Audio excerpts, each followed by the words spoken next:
Lady Charmaine, and my guest today has appeared in over 35 films from The Blind Side to the hit movie Django Unchained. And he's here today to talk about his role in HBO's Eastbound and Down. Help me welcome Mr. OMAR DORSEY to the show. How you doing, Omar?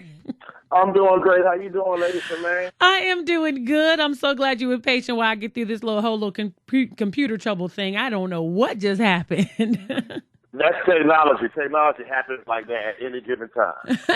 But I want to say you are hot off the success from Django Unchained as the only speaking slave. So I wanted to say congratulations to you on that. Well, thank you very much.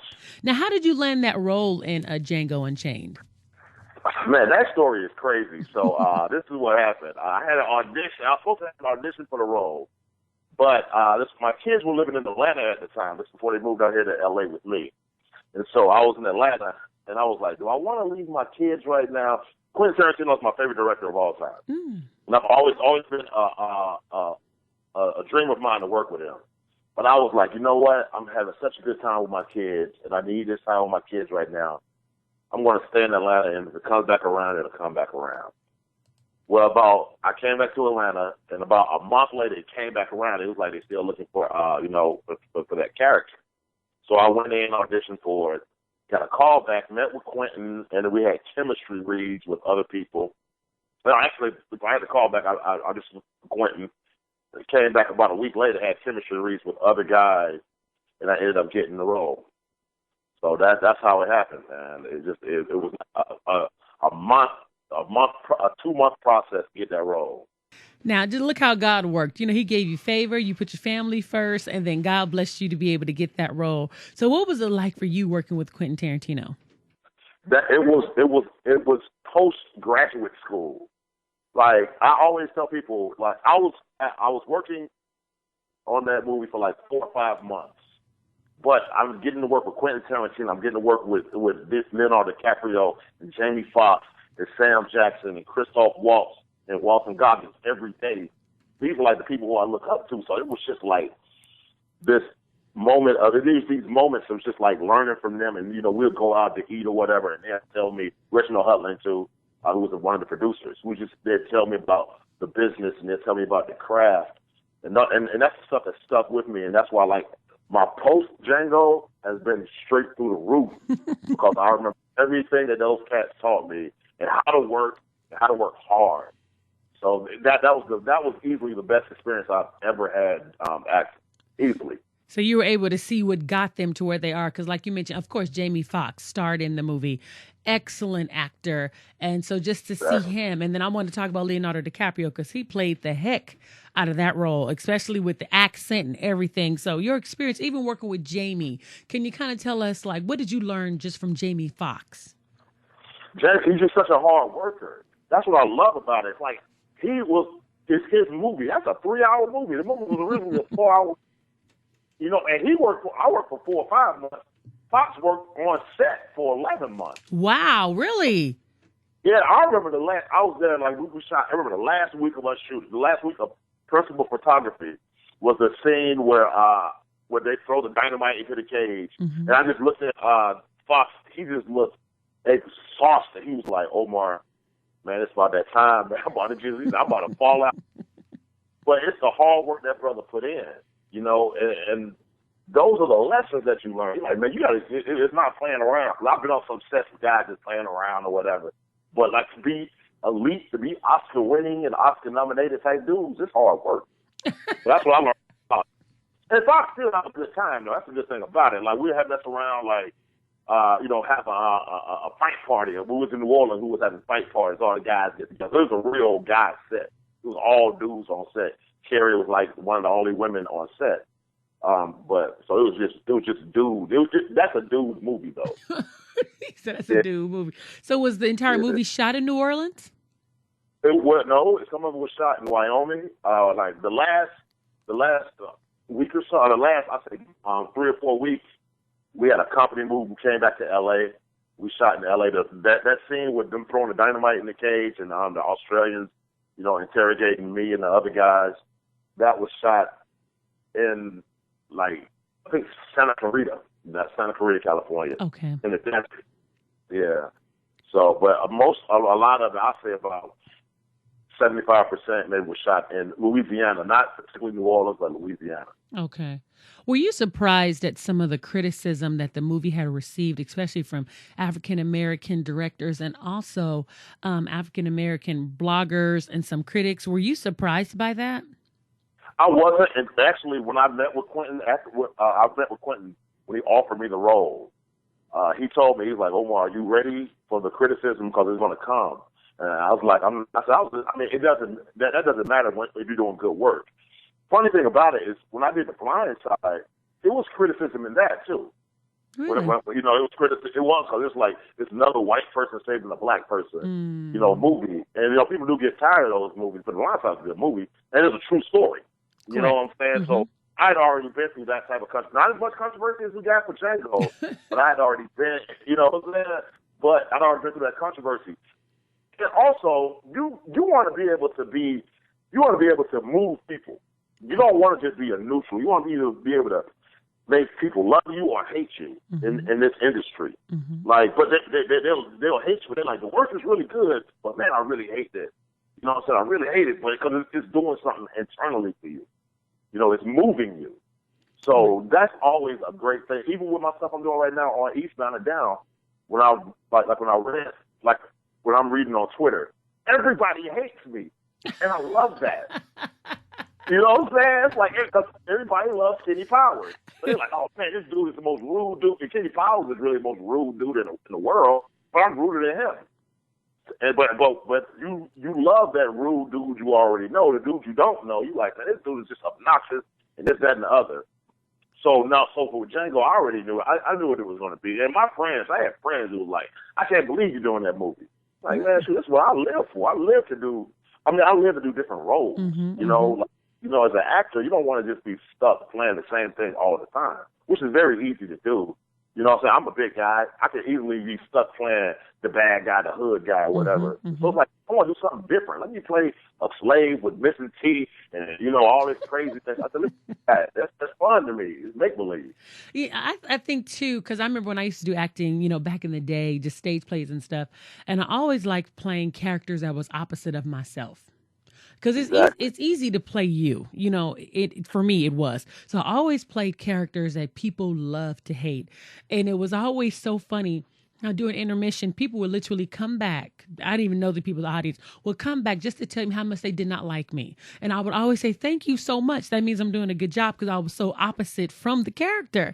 And a lady that I knew, and I knew her personally, she saw a play that I was in. And every time I saw her, she would just tell me it was hard for her to separate me from the character that I played. She's like, because I just did not like you. And I always say, thank you. That meant I did a good job. Because I love the characters that people just love to hate. That's just a side of me that it's not me, but I love to play it on stage just to be that person. Exactly. So no, that was good. Go ahead. Because the thing is that like that's moving people. Like you're doing your job. It's like, man, you're emotionally shifting people. It's like, because like there are a lot of bad guys. You're like, oh man, whatever. It's a lot of like. It's any kind of like outrageous type character that people play and you're indifferent to it. If it's moving you, then that's what it's supposed to do. Right. And I want to talk. I'm sorry. I want to talk about your Eastbound and Down because you mentioned a character. It's on HBO on Sundays at 10 p.m. And let's talk about your role in Eastbound and Down. I want to know, how did you get it? Tell us about the show for those who haven't seen the show. All right. Eastbound and Down. It's like, if Quentin Tarantino is my favorite film director, Eastbound and Down is one of my favorite comedies, and it's been one of my favorite comedies since the first second I watched it. I watched the pilot episode. I didn't know what it was. I didn't even know who Danny McBride really was. I really didn't. I watched it because I'm from Atlanta, and they said it's a television show about this John Rocker type character. John Rocker was a relief pitcher for the Atlanta Braves back in the 90s who was so uber racist and unapologetic about it. It was funny to me. But like he said something about going on the trains. He hates playing against the Mets because going on the train in New York, you got all these different races and everybody stinks. And it was just hilarious. I was like, man, did this dude really just say this? So it's that guy. Imagine that human. Now he's on television. And so I watched the first episode. I was already stuck. And once again, it's a boys' club. It's a boys' movie. It's a boys' show. It's about sports, and it's about all the ratchetness that athletes get into. And so, as soon as my agent was like, "Man, you have an audition," my manager was like, "You have an audition for Eastbound and Down, for the new character this season. This is the final season, also." I was like, "Man, I got to get on." And quick story. Danny McBride, who plays the star of the show, Kenny Powers, he was doing the movie This Is the End last year in New Orleans when we were doing Django. Mm. And we had a party together. We had the Django and the This Is the End team had a party together. And I pulled Danny aside. I said, "Danny, man, are you going to bring Eastbound Down back?" He's like, "Hey," he said, I don't know. If HBO, comes through, with some good money, then maybe I'll do it." And then fast forward a year later, when I was auditioning with him, I said, he's like, "Man, I'm surprised you made it out of New Orleans alive. We just playing around." But we were on set, and he was like, "Yo, man, like it was meant to be because you asked me about it." And this was before I had even known that HBO was going to come back, around to pick the show up. But so I got the role. I went in, auditioned for him, and I haven't done a lot of comedy. I did a lot of comedy when I first started out. I did a lot of movies with Todd Phillips, who did Road Trip and The Hangover and Starsky and Hutch. But since then I've done more drama. So I was like, man, they didn't know if I could really necessarily do comedy. But when I went in the audition, man, I was just improvising all over the place, and they loved it, And so they ended up giving me the role, and the rest is history, man. I don't know if anybody's been watching it this season, man, but we've been having a ball on it this season. I'm listening to your stories, and, the Bible lets us know how God directs our steps. And when I read that you were a PK kid out there in Atlanta, Georgia, what a blessing. Mm-hmm. So what was it like for you being raised as a PK kid, and now you're doing movies?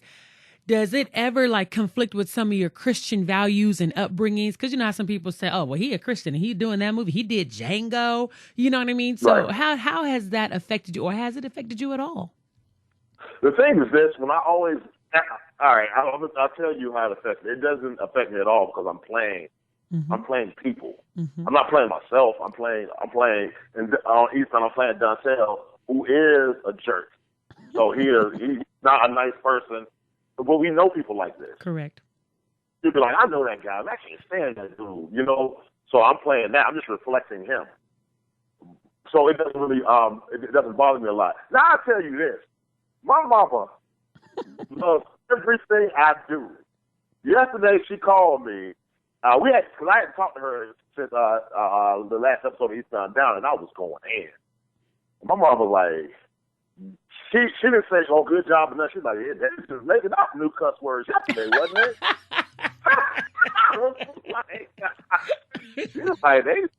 And she said, "Yeah, your brother told me we be at church too much. We don't know how the rest of the world live." I was like, "I said, by the time the people be acting, man." I think that was a little bit of a shock to her. She's like, "No, that ain't my baby boy up there using all them cuss words." But it doesn't bother. I just hope I ain't embarrassing my dad. That's all I hope. Oh, that's good. Yeah. Because sometimes people say, because I believe that acting is work, it's a job. So I understand the industry, but some people, they don't understand that it is a job that people do because they feel that you should be able to portray, more of a Christian person, but that's not how the world is. And we can't impact change, in the world unless God puts us in those situations, because God knows who we're going to be able to affect on a set. You may not see it on the screen, but you don't know the conversations that you're going to have with somebody on the set, praying with somebody on the set. Believe me, I know. But so people in church sometimes don't understand that he told us to go ye into all the world and preach the gospel. We can just go out to lunch with somebody on the set, and you have no idea. They can just talk to you about a personal issue, and you can be a light right there. Exactly. So I totally understand where you're definitely coming from. And then I also want to ask you, you also are working on a Fox show. Is it called Rake? It's called Rake, yes. I'm working on that right now, actually, yep. So tell us about the show. The show is about a degenerate lawyer who's a great, amazing lawyer. But, man, he's a womanizer. He's a gambler. He owes the IRS like $100,000. So his life is all thrown on the plate, but he's just this amazing lawyer. And that's played by Greg Kinnear, great actor, really great actor. And so I play his best friend / bookie. So it's like, we'd go out, we'd hang out, and at the end of the night I got to beat him up because he still owes me $50,000. It's like, I still got to beat you up. And I don't want it. It's a reluctant thing. It's like, I don't want to do this. So actually what it is like, I think of myself as the voice and the eyes of the audience, because this is what the audience wants to do to this guy. It's like he's a lovable guy, but just like, he just needs to slap you up a little bit and wake you up, So that's really going to be an amazing show. It really is. Sam Raimi has directed our first 2 episodes. He directed our pilot and he directed the episode last week, which is the first episode that we shot since we got picked up. And it's really going to be a killer show. It is. It's going to come on Fox after American Idol. Ah, okay. In January, so that's a great time slot that we got, and it's going to be really big. It's the same slot that the Following had last year, the Kevin Bacon show, and it became a hit. So Now I just want to know the name Rake. Is his name Rake or something on the TV show? I'm just trying to get the connection. Well, raking like it's also a gambling term. No, his name is Keegan. Keegan Bean is his name, but raking, like when you bring in the money. When the house brings in the money, that's called the rake. Okay, teach me something. Yeah. We done learned something today. Yeah, and it's also an Australian show. It's an Australian show that's been on for maybe 3 years now. So there's the Australian version of the show, and the great story is the guy who plays me in the Australian version hit me up on Twitter and Facebook and told me congratulations on getting the show. He's like, I guess you're playing my role on the show, right? He said, congratulations on the show getting picked up. So that was a really cool thing that happened. Oh, how nice is that? And also, you are a mentor and a humanitarian. Lord knows I try to be. So what are some of the causes you work with? Pardon me? I said, what are some of the causes you work with? Do you work? A guy who's like one of my biggest mentors and is my father in the acting business and in the acting craft is a Famo Amalami. I don't know if you know who that is. Really great actor, but he runs the Hosea Williams Feed the Hungry in Atlanta, Georgia, and they fed more hungry and homeless Atlantans than any other organization ever. And that's a place I've been working with and working through and for over 20 years now, over like maybe 25 years. So I've been working with them. And then also what we're doing now is like a lot of young artists come out to LA and without direction. And myself and a couple of my friends are, black kids who are coming out here without any direction, which we were trying to bring them in and show them the ropes of it. Because it's very easy to get caught up in the city. Right. Very easy to get in the wrong crowd. I mean, and kids are going to be kids anyway, but you want to have a little bit of a focus because LA is a city that eats its young. If you don't know exactly the pitfalls that are out there, and it's very easy to slip and stumble into them. So that's the main thing that we're working on right now. And what I want to do back in Atlanta, maybe in a couple of years, I want to start performing art school. Like I went to performing art high school, and so I want to start a performing arts school. My daughter goes to a performing arts school, high school now, and that's like a big thing for me. So I would like to start that somewhere in the inner city of Atlanta, because I know that like those programs are really beginning to dwindle.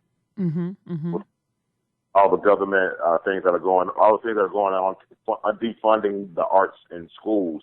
I would like to start something like that. I want that to be my gift to my hometown. Oh, how nice.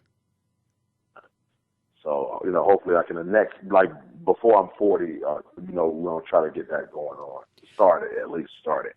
Now, you mentioned Jose's Feed the Hungry. Do you work also with his granddaughter, Portia, from Real Housewives of Atlanta?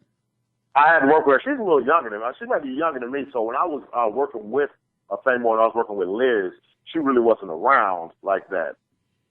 But because it's Liz Amalami, Liz Williams Amalami, and a Famo Amalami are the ones who really run it. Now I've been in LA for the last 10 years. When I go back home to Atlanta, I get out to the company. I think she's more of the face of the company now. So I'm of the program now. I'm more in the office with a Famo, just seeing whatever he needs to get done. Okay. Are there any other projects that you're working on currently that you can let us know about besides Rake? I'm on Rake for the next 8 months. So it's like, it's crazy because I told my wife, I was like, man, I'm a real actor now. Like, I go from job to job. And I'm like, man, it's like 3 years now that I just haven't been unemployed. So it's been a blessing. I just want to keep this thing running. So now that's it right now. Just Rake. I'm producing a film. Right now called Umps about a disgraced umpire. It's a comedy. But that's it. This is like Rake has me for the next 7 months now. So after that, we'll see what's going on. I'm thinking about doing a play though. That's what I'm thinking about doing because I haven't done a play in about 3 or 4 years. About 4 years now. It's amazing in the acting industry to be a working actor, because I'm sure many actors who are not working on a consistent basis. So for you to say, I've been working this long now, that is truly an accomplishment, especially when you know where you're going for the next 8 months, that you got a job. I know that feels so good, just to know you got a paycheck coming in for your family, because many actors know what it's like when a show gets canceled and you waiting for the next gig, especially being African-American in this industry. Yeah, it's tough. It's so funny. I was talking to my partners yesterday. I was like, man, I feel like there's some guys I used to work with back at Olive Garden about 7 years ago when I first moved to L.A. About 10 years ago when I first moved to L.A. And I was like, man, I feel like I'm back at the Olive Garden. I get a check every 2 weeks now. You know what I'm saying? I think this feels good. And just thinking the visuals. But I was like, yeah, but, it is hard. One thing about the acting game that one has, you might mess around and get a really big paycheck, but that might be the only check you see for 6 months. So you have to learn how to make that stretch.